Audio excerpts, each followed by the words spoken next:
Alrighty guys, AK-40 Kevin here in the gamer heaven. So today we're going to be working on old bin. Specifically, we're going to be unboxing a monitor for this guy. So this is the budget PC of the room and whatnot. We have Trooper 7 over there, which handles my 1440p gaming, streaming, crypto mining, 4K video editing, all the heavy workloads around here. She takes the big loads over there. But over here we have old bin, which is kind of an old pirate. He likes to specialize in pirating. Basically any programs, software, suites that I don't want to run on Trooper 7 over there.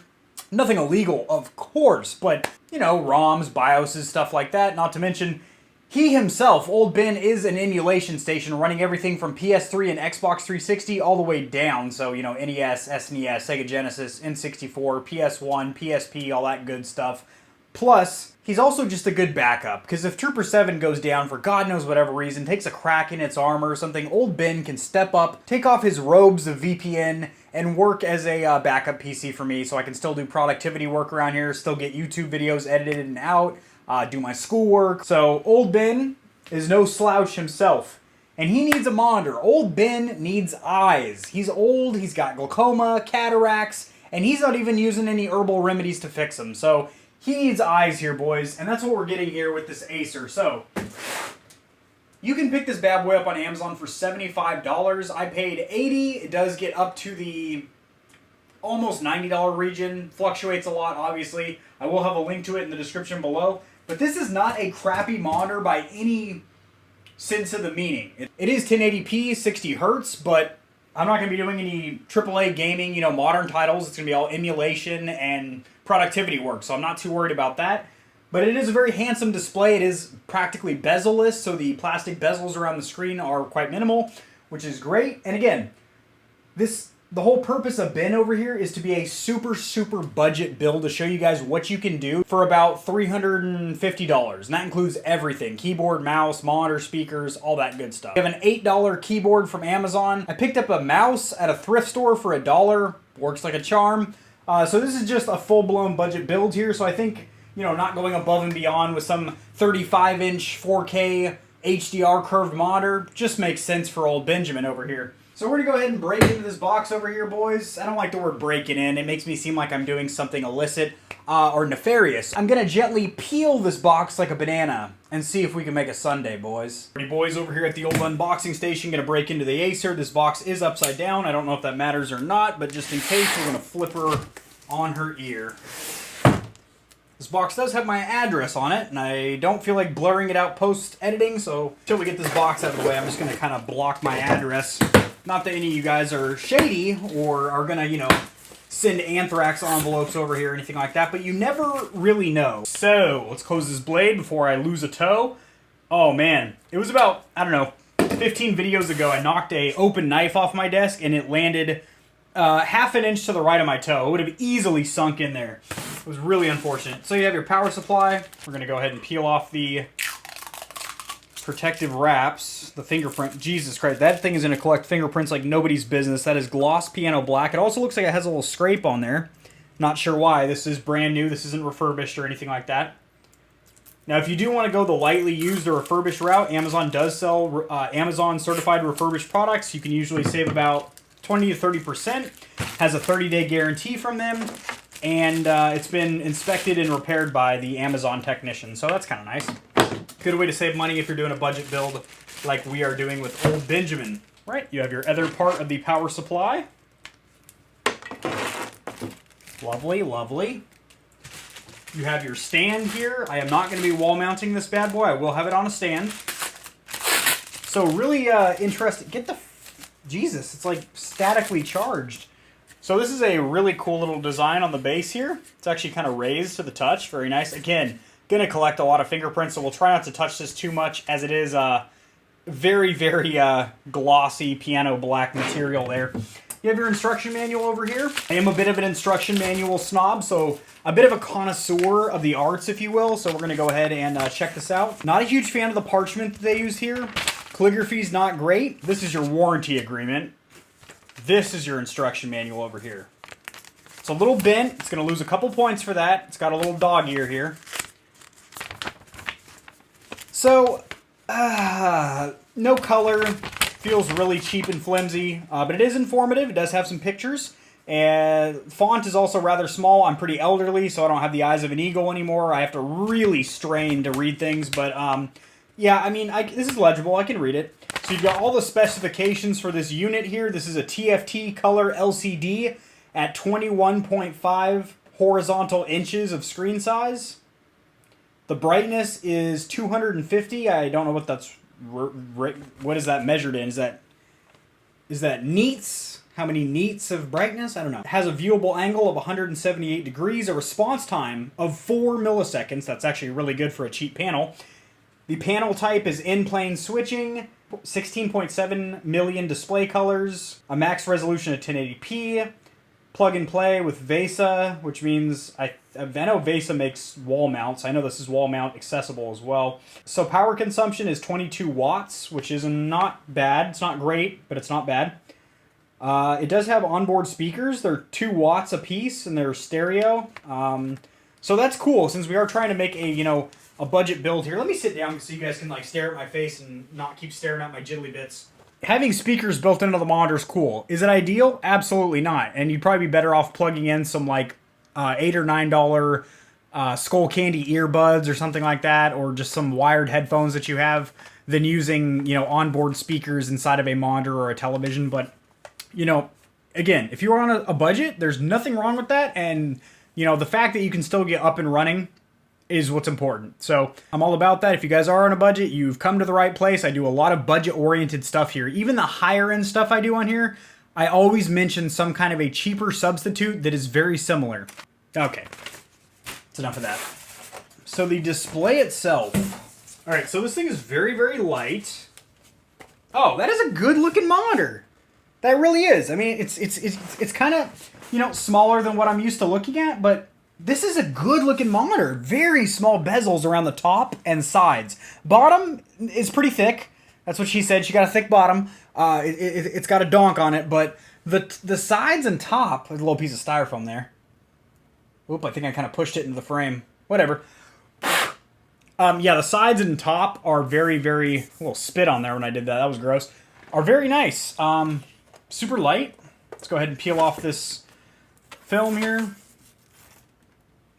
You do also have buttons on the bottom here, and you do have 2 ports for the speakers, since it is, stereo. It's 2 speakers, two 2-watt speakers. There is also different modes on this, including a low light mode, where it'll basically filter out blue light. So if you're using this right before bed and you don't want to get a flush of blue lights to your corneas, to help you pump out that natural melatonin to get a good night's sleep. So ports on the back, you have a HDMI and a VGA in. That's it. So 1 HDMI, 1 VGA. So a little light on the ports, but again, not a huge deal whatsoever. I see how we're going to do this. I think this just clicks in like that. Yep, just snaps in like that. And then this should snap in like that. And you're good to go. I have half a brain cell, and if I can do that, I'm sure you intelligent men and women can. Right. We're going to have to move my little placard here. We'll do something else with you there, bud. Don't worry. I'm going to have to Windex this off. There's a bunch of schmutz on it. It doesn't swivel left and right. You'd have to just, scoot it around, but it does move up and down, which is cool. My 1440, 144 hertz, 32-inch curved Viotech monitor doesn't even do that. It's fixed in place, which is ridiculous. And you can't wall mount that monitor. There are some issues with Viotech's monitor. All right, let's plug this bad girl in. I think for now we're gonna go off the. Which one do I want to use? Now we should be getting juice to her. Interesting. Oh, there we go. Okay. Yep, Acer. Roars to life. So this Acer monitor does come with a VGA cable, which nobody's used since the Civil War. People were still getting hand jobs and cargo shorts in the back of a Trans Am when these things were practical. But this Dell Optiplex 390 actually does have a VGA port on the back. Considering this is an enterprise machine, i.e. these things are mass-produced for things like academies or universities or large offices that buy these things in bulk. Dell had a sponsorship. They had a contract with the military for a while. They were supplying all the productivity computers for the military, blah, blah, blah. So yeah, Dell has a lot of experience doing these kind of computers, and VGA cables were kind of the golden standard for the longest time. Now, I do have a graphics card in there. It's a real budget piece of crap, but that does have HDMI ports on the back. But for the purpose of this review, since it did ship with a VGA cable, I'm just going to go ahead and use this. This is retro, guys. This is nostalgic. It's vintage, when you used to have to screw in your video inputs. Last time I used this thing, last time I turned this on was a year and a half ago. It was in my old house, so hopefully she doesn't explode. All right, boys, had to do a little bit of light troubleshooting. I actually popped the hood on old bin over there, removed the graphics card that I had installed on there because I thought maybe it wasn't defaulting to the motherboard's VGA or HDMI ports because there was a GPU installed. That didn't work. So I'm not getting a picture out of old bin right now, which doesn't surprise me. I haven't turned that thing on in a year and a half. It's been through 2 moves. And yeah, but I did unplug the TV, which acts as a third monitor for Trooper 7 over here, and plug that in. And it does work over here. And not only does it work, it looks pretty crisp, pretty bright, pretty vibrant. So I just plugged back over here and it's working now. So that's awesome. There is still these huge bezels around the outside, which is ridiculous. I'm going to check the display settings over here and see if there's some kind of overscan or something. But I think that's how the monitor looks, which I have to say bothers me quite a bit, to be perfectly honest, if we can't fix that. That defeats the purpose of having like a very clean bezel-less design, which in my opinion was one of the selling points, is that in this price point, I don't care about the 1080 or 60 hertz, that's great. Yeah, that's unfortunate. I mean, granted, this is a budget monitor and all, but I feel like there's probably other monitors in the $75 to $85 price point that either don't have bezels like that, or I guess are a skosh bigger to where the bezels don't cut down that much screen size, but that kind of sucks, like, a little bit, to be perfectly honest. And, you know, after staring at a 32-inch curved monitor, and then, you know, like, sometimes I mess around on the 40-inch TV, which is also connected to my PC, not to sound like bougie or anything like that, as the kids say, but coming down to a 21.5-inch screen, I know people game like this, but it looks extremely small, and that's because it is. That's exactly what she said. It looks small, that's because it is. I mean, you can get the job done with this, ladies, but it's not really going to satisfy you, to be perfectly honest. You need a nice thick boy when it comes to monitors, but dang. I mean, I'm a little disappointed about these bezels here. I'm going to mess around, see if we can get some overscan or something, but Jesus Christ. Advanced display settings. Oh, so this is a 74 hertz monitor. Not 75, but 74 for some reason. 8-bit depth, RGB, SDR, obviously no HDR, but it's 75 hertz, not 60 hertz. So 15 isn't a huge jump, but still, 75 over 60, that's good. Doesn't make up for the bezels, but that's good. This is not that $1 thrift store mouse, by the way. HYPR Mini that we customize on the channel here. We do a lot of custom controller and PC peripheral builds, so if that kind of thing interests you, go ahead and tallywhack the subscribe button. Give a little Dutch rudder to the notification bell as well. Oh god, restarting is probably going to take a while. This isn't on an SSD, this is a mechanical hard drive, so we could be here a while. The boot drive on the Trooper 7 is an NVMe, not just a regular NVMe SSD, it's like the fastest one on the market. It's the Rocket. Starts with an S, not Seagate. That actually booted up a lot quicker than I thought. I didn't time it or anything, but when we do the SSD install on this PC, obviously I will do a full comparison of like mechanical versus an SSD. But we're back up here. Those borders aren't going anywhere. Gosh darn jeepers. Let's, do I have any games installed on this bad boy? It's been so long. Do I have Steam on here or anything? Cleveland Steamer. Okay, Streamlabs OBS. So I have the software to screen record / stream, but no games, no content to actually. Do I have any built-in like? Nope, I don't even have the Windows games. Like I was thinking we could play some Minesweeper in 75 hertz. Well, hold on, we got a game on this thing, boys. It's part of the video. All right, so I got Black Mesa up and running here. This is without the graphics card. I have all the settings on low. The frame rate's probably at about 9 or 10. It's pretty gosh darn choppy, I'm not gonna lie. Obviously that's not the monitor, that's just... I also have no sound either. Like obviously I'm getting sound out of Windows, but I'm not getting any game sound Frame rate's completely unusable. Let me see. I'm going to drop the settings all the way down even further, and they're already stupid low. By the way, this is an awesome game. I kind of grew up playing Half-Life. I think it was one of the first like PC games I actually played. And this is a cool remake of it. Potato. Overall quality, potato. Because this PC is an absolute potato.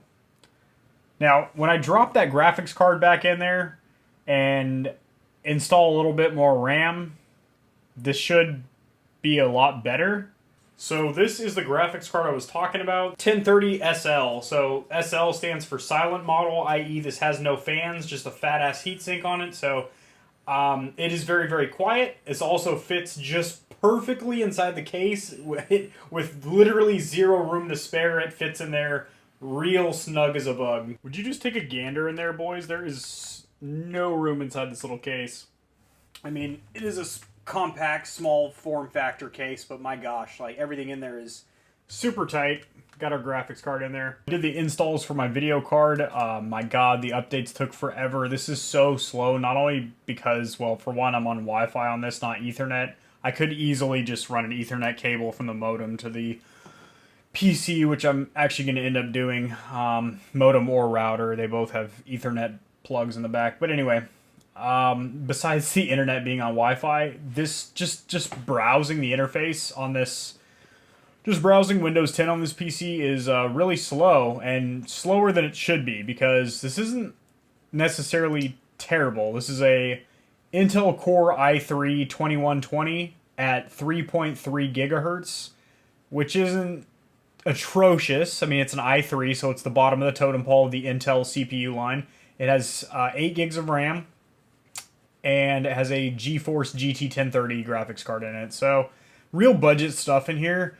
And then the monitor is 1920 by 1080 at 75 hertz. So, this is the GeForce experience. Whenever you have an NVIDIA graphics card, you'll have this dashboard that gives you some stats for your rig or your setup. Alright, we'll try and do this real quick. I'm getting pretty tired. We'll see if I can finish this video before I pass out. I snorted 2 melatonin and took another one rectally, so I should be passed out here pretty good.